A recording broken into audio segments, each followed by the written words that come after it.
C'est donc parti pour cette formation consacrée à l'apprentissage de l'administration de bases de données. Et on commence tout de suite par lire un sujet. Donc on se met dans la peau d'un administrateur de base de données et on s'imagine que l'on a reçu un sujet de la part d'une entreprise quelconque. Donc voici le sujet. On a rencontré un développeur qui a créé un jeu en ligne et il fait appel à nous pour qu'on lui crée une base de données qui va nous permettre de gérer toutes les informations relatives aux joueurs. Donc pour cette base de données, il nous indique qu'il a besoin qu'on fasse en sorte que tous les joueurs soient répertoriés de façon unique, que leur personnage soit répertorié et leur soit lié. Et on va faire très simple, on va dire que les personnages auront uniquement un petit équipement. Donc joueur, personnage, équipement. Là, c'est les trois seules choses que l'on va faire pour le moment. Donc bien sûr, il peut y avoir des choses beaucoup plus complexes comme les sorts, les ingrédients, donc les combinaisons de classes, de personnages, tout ça. Mais comme c'est le début, on va faire très simple. Alors, il nous indique que un joueur a un nom, un prénom, un âge, un email. Donc tout ça, ce sont des informations personnelles. Un personnage, ça c'est le personnage qu'il aura créé, et son mot de passe pour se connecter. Un personnage, donc le personnage c'est ce que le joueur contrôlera, c'est le personnage du jeu. Et bien ce personnage aura un nom, une race, un niveau, une somme d'argent, une arme et des objets quelconques. Et puis l'équipement, ce sont tout simplement les objets des personnages. Donc lorsqu'on a ceci, eh bien, il y a plusieurs étapes qu'il faudra faire pour créer notre base de données. Premièrement, il faut savoir quelles sont les données que l'on va devoir stocker dans notre base. Donc là, c'est très simple. On a nos trois tables, la table joueur, la table personnage et la table équipement, qui apparaissent très clairement. Et puis, la table joueur va contenir nom, prénom, âge, email, personnage, mot de passe. Pareil pour la table personnage. Et on va lier ces tables. Donc on verra plus tard comment lier ces tables. Alors ce qu'on va faire, c'est qu'on va déplacer le sujet et on va attaquer tout de suite. On va créer une base de données vide. On va fermer la table. On va faire créer. Tant pis, c'est pas ce que je voulais faire. On va faire enregistrer déjà. On va renommer la table en joueur. Donc j'ai mis le J en majuscule, tout le reste en minuscule. Ok. On va faire créer table. Clic droit, enregistrer. On va l'appeler personnage. On fait OK. On fait créer table. On va l'enregistrer. Clic droit, enregistrer. Et on va l'appeler équipement. Et on fait OK. Donc là, on a nos trois tables. Je clique sur la table joueur. Et je vais passer en mode création. Donc on peut passer en mode création par le petit icône que vous avez ici en bas à droite, mode création. Je clique et là, ça me fait passer en mode création. Donc on a besoin d'une clé primaire. Je vous ai dit que le numéro auto était quasiment tout le temps la bonne solution. Donc là, ça peut être le cas. On peut très bien attribuer un numéro à un joueur et ça passera très bien. Mais je vais vous montrer qu'on peut faire autre chose qu'un numéro. Donc je vais enlever la clé primaire et je vais enlever le numéro. Et je vais tout simplement marquer nom. Donc le nom du joueur qui sera de type texte. Le nom ne dépassera pas 60 caractères. Nul interdit, oui. Interdiction d'avoir un nom vide. Et pour le reste, je vais laisser comme ça. Ensuite, on a un prénom. Donc je ne mets pas d'accentuation. Alors c'est très très important de bien nommer tous vos champs, avec une majuscule au début et des minuscules après, pas d'accent sur les E accent aigu, puisque lorsqu'on va devoir interroger nos bases de données, on devra donner leur nom, etc. Donc on va faire très simple. Donc le prénom sera de type texte avec 60 caractères max et le nul est interdit ici aussi. Donc maintenant nous allons créer une clé primaire et ce qu'on va faire pour avoir une clé primaire unique, au lieu de mettre un numéro, ce que je fais c'est que je sélectionne le nom et le prénom et je clique sur clé primaire ici. Du coup la clé primaire ça sera la combinaison nom plus prénom. Et il sera très difficile d'avoir deux personnes ayant le même nom et le même prénom. Après, si vous voulez être vraiment sûr que on n'ait pas de doublon, vous pouvez utiliser un numéro automatique, mais là je vous montre juste comment créer une clé primaire composée. Donc, ce qu'on peut faire, c'est ajouter un troisième champ. On a dit que le joueur avait un âge. L'âge est de type numérique. Entier long, ça va très bien.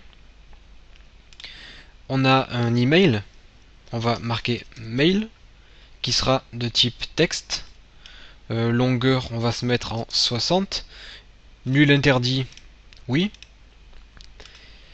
puisque le joueur aura forcément un email. En fait, on va mettre nul interdit partout pour obliger le joueur à faire une inscription complète. On va marquer passe pour le mot de passe, qui sera de type texte de 60 et nul interdit. Et puis, on va marquer personnage. Et personnage sera de type texte avec 60 caractères. Et là, le nul sera aussi interdit. Oui. Donc là, je fais clic droit, enregistrer. Je passe en mode affichage. Et voici ma table joueur. On va maintenant remplir très rapidement cette table en mettant 3 joueurs. Donc on va mettre Toto. Toto AZE, âge 26. Son email c'est toto@mail.fr. Son mot de passe c'est 1, 2, 3. Et son personnage, on verra après. Sauf que là, Access ne va pas être content puisque il nous oblige à mettre un personnage, mais on n'a pas encore créé la table personnage. Donc on va dire qu'il va créer un personnage qui s'appellera guerrier légendaire. Voilà. On va créer un deuxième personnage, Tata, qui aura comme prénom AAA, un âge de 31. Son email c'est tata@mail.fr. Son mot de passe c'est 456. Et son personnage c'est magicien monstrueux. Je sais, j'ai une imagination débordante. Blague à part, on va se servir de ces noms pour le moment. Donc vous comprenez bien que je mets des valeurs totalement arbitraires. Je respecte simplement ce qu'on nous demande. Par exemple pour l'âge, je suis obligé de mettre du numérique. Et pour le reste, je peux mettre du texte. Après, je mets des valeurs quelconques pour remplir ma base de données. Tutu, Azerty, âge 25, tut@mail.fr, mot de passe c'est 789 et personnage sans nom. Voilà, donc là j'ai ma table joueur qui est prête. Disons que seulement 3 joueurs sont inscrits sur le jeu. On va créer la table personnage, donc je vais passer en mode création. Et on a dit qu'un personnage avait un nom, donc on va donner un nom à notre personnage qui sera de type texte, 60 caractères, nul interdit. Ce nom sera la clé primaire, donc on va dire que ce nom doit être unique. Ce qu'on va faire donc c'est indexer sans doublon. Comme ça on est sûr que ce champ sera unique. Et on se servira de cette clé primaire pour lier nos deux tables personnage et joueur, puisqu'un personnage ne peut appartenir qu'à un seul joueur. Ensuite, notre personnage aura une race qui sera de type texte. On va faire humain, elfe, orc pour le moment seulement. Niveau qui sera de type numérique, entier long, tac tac tac.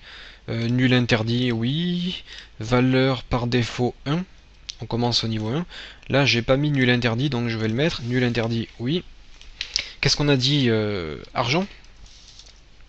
Argent, qui sera de type numérique. Un entier long, tac tac. Valide si ça je vous montrerai un peu plus tard, mais en gros on peut dire que c'est valide si l'argent est supérieur à 0 par exemple. Nul interdit, oui.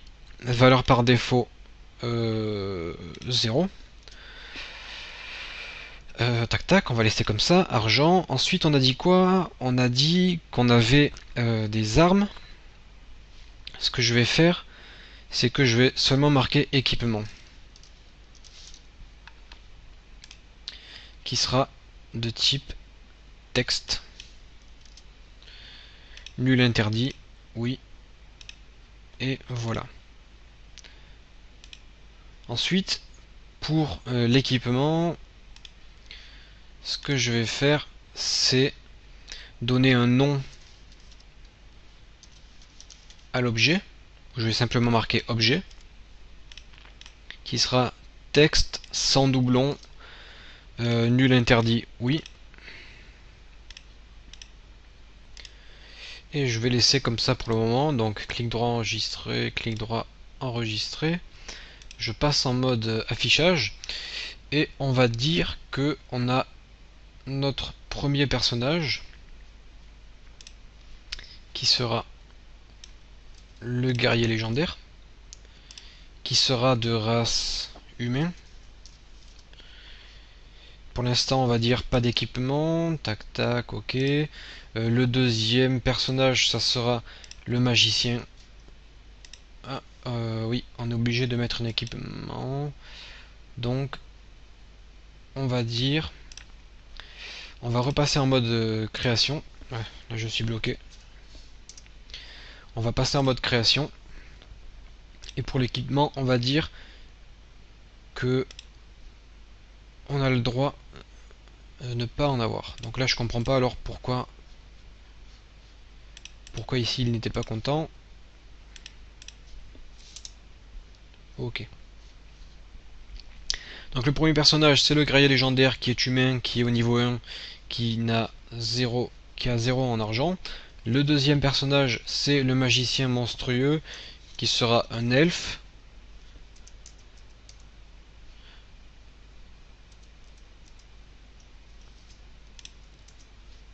Le troisième personnage ça sera le personnage sans nom. Race orc.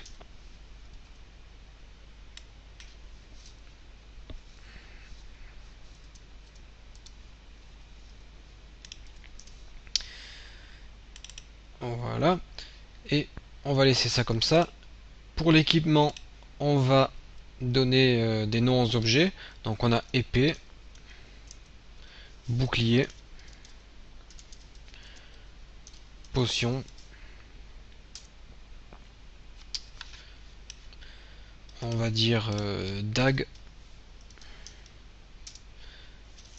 bâton. Et pour le moment, on va rester comme ça. On enregistre tout et on a nos tables. Ce que je vais faire maintenant, c'est lier les tables entre elles afin de dire que tel ou tel personnage appartient à tel ou tel joueur et tel équipement appartient à tel personnage, etc. Donc je vais aller dans les outils de la base de données, dans la relation, et je vais ajouter mes trois tables. Je clique sur ajouter et je ferme. Donc on a nos joueurs, nos personnages et nos équipements. Donc on va dire qu'un personnage appartient à un joueur. Là, en fait, ce que j'ai fait, c'est que j'ai fait glisser le nom sur le personnage. Je clique sur les trois cases à cocher. De cette façon, lorsque je ferai une modification ici, cette modification sera faite tout au long de la relation en fait. Je clique sur créer et là un message d'erreur apparaît puisque mes tables sont ouvertes. Donc ça c'est le gros problème d'Access. À chaque fois qu'on apporte des modifications sur les tables, il faut forcément qu'elles soient fermées. C'est d'ailleurs bien dommage. Donc là je crée ma relation. Donc il y a un petit souci puisque comme on peut le voir sur la relation, on voit qu'un personnage peut appartenir à une infinité de joueurs. Or ce n'est pas le cas. C'est Au contraire, un joueur peut avoir plusieurs personnages. C'est pas grave, on va laisser comme ça pour le moment. On corrigera ça un peu plus tard. Et on va dire que l'équipement du personnage correspond à un objet.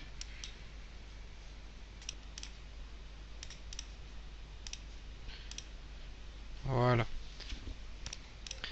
Donc ici, nous avons lié nos trois tables avec notre table joueur qui nous permet de répertorier tous nos joueurs, de répertorier ici les personnages appartenant aux joueurs et l'équipement d'un ou plusieurs personnages. Voilà, donc vous pouvez un petit peu vous faire la main et vous entraîner à construire des tables et à créer des relations entre les tables.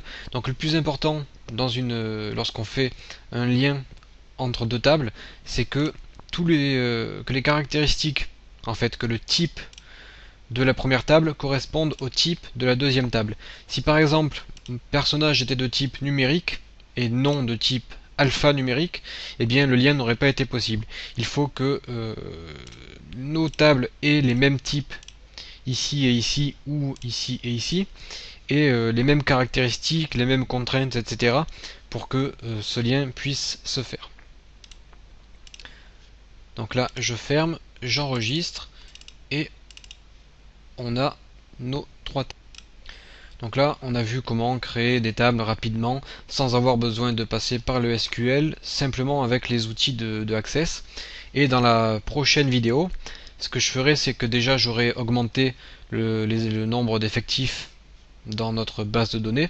Et puis je vous montrerai comment effectuer quelques requêtes simples grâce aux outils d'Access sans utiliser de SQL, afin de voir comment est-ce qu'on peut faire des recherches dans notre base de données assez facilement.